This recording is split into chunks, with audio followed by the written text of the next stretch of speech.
Hey everyone, Tim Durr here to show you some FlingGolf techniques to help improve your short game. We're going to go over 3 different short game techniques, and I'm also going to show you a little bonus of how to work your arm angle when you're doing those high 5 shots for a little bit longer range than the true short game. So first we're going to go through the clean sweep, next we're going to show you the sidecar, and then finally I'm going to show you a move for getting out of those sand traps called the Trebuchet. First we're going to start off here with the clean sweep.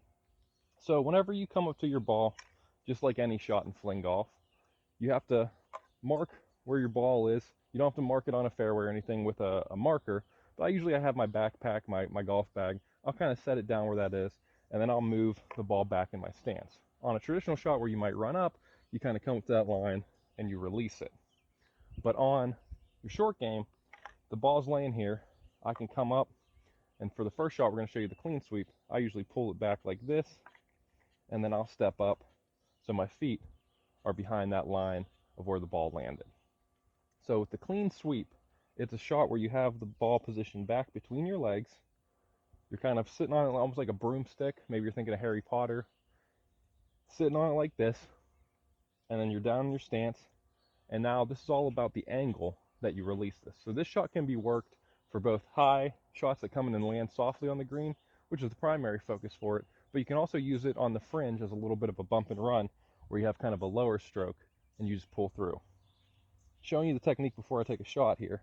You get it back in your stance, you're on it like this, one hand up here, one hand down here, wherever you feel comfortable. I'm a lefty, so I like my left hand to be lower. You might feel more comfortable going this way. All depends on what you're comfortable with. But I like to have it back here in my stance like this, and it's all about your shoulders pulling up.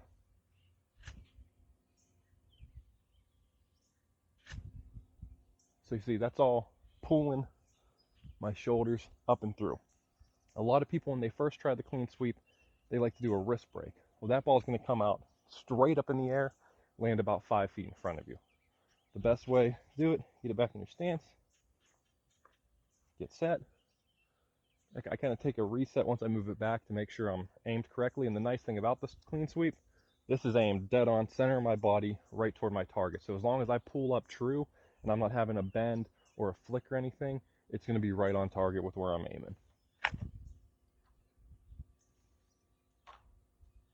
A lot of height, nice shot, gets up where I want it to.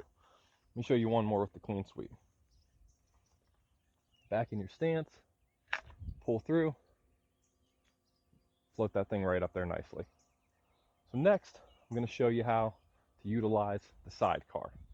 So I'm a lefty, but I actually do my sidecar righty most of the time, but I'll show you on the left side so you can get a better idea of how it looks. So same thing, you come up, ball sitting there, you can put your feet here. Some people do the sidecar, they like to do it kind of standing square, so then you move the ball back a little bit in your stance, you get it set, flick it right out like that.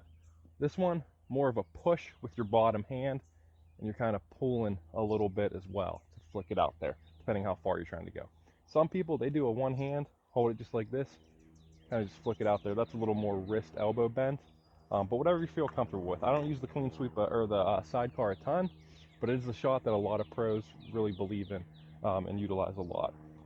So I usually like to have my sidecar sitting back like this a little bit, get a little bit of a downward angle so then I can pull that through, get a nice little lift on it, get it up there and sit it down. It's definitely a nice shot for that.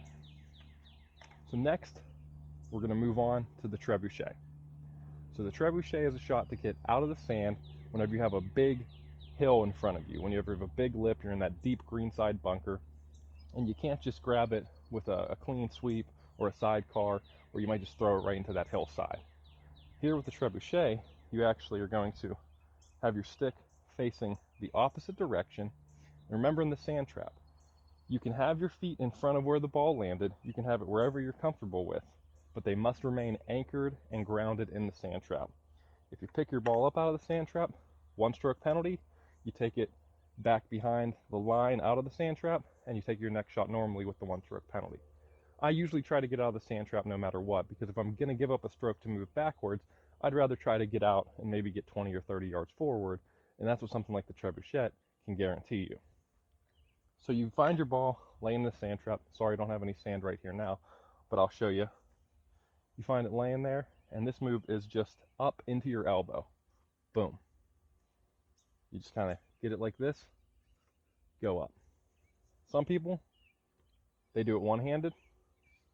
I like to do it two-handed, leave a little bit of space so it can kind of tuck right into my armpit. I feel like that allows me to get a little bit straighter line on it. I think sometimes with the one hand you can kind of wiggle a little bit, and then you're flicking it up, and it's going over that way, over this way. So I like to do two-hand, have it right there. You kind of, you're in sand grip, so feet anchored and planted. Flick it right there. That came out true, exactly where I was wanting it to. I'll show you one more time here. Just come up, feet, you're going to stay anchored until you release the ball. Flip right over my head. Pretty straight because I am tucking it into my armpit, allowing that ball to fly straight and true. Finally, let's show you a couple moves that you can do with a high five. So now all those know that have played FlingGolf a little bit, or maybe you just get into it and you're saying, hey, what's a high five? So, traditional overhead shot, we'll drop this for a second. Traditional overhead shot, you're coming over with some force, you're following through, you're coming down with your shot. A high five is kind of a check swing. Kind of come up over, flick it out. So on traditional, you're trying to aim high, you're getting a good setup, you're floating it out there, just trying to get it to go 20, 30 yards.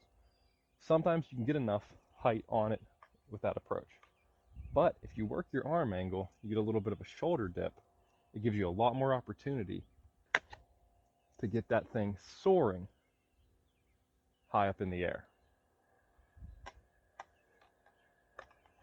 Show one more time. Kind of get a nice shoulder dip. Up nice and high. Sits down gently. So thanks for checking out those techniques. And remember, keep working on your game. Aim high. Let it fly. Try out what's comfortable with you. You might like the sidecar more than you like the clean sweep. You might find another method that you're comfortable with. Maybe you like to channel roll it on the fringe. There's plenty of methods. Any shot that you do, as long as you're following the guidelines and the rules, make a shot your own, get comfortable with it, and help yourself improve. Thanks for watching.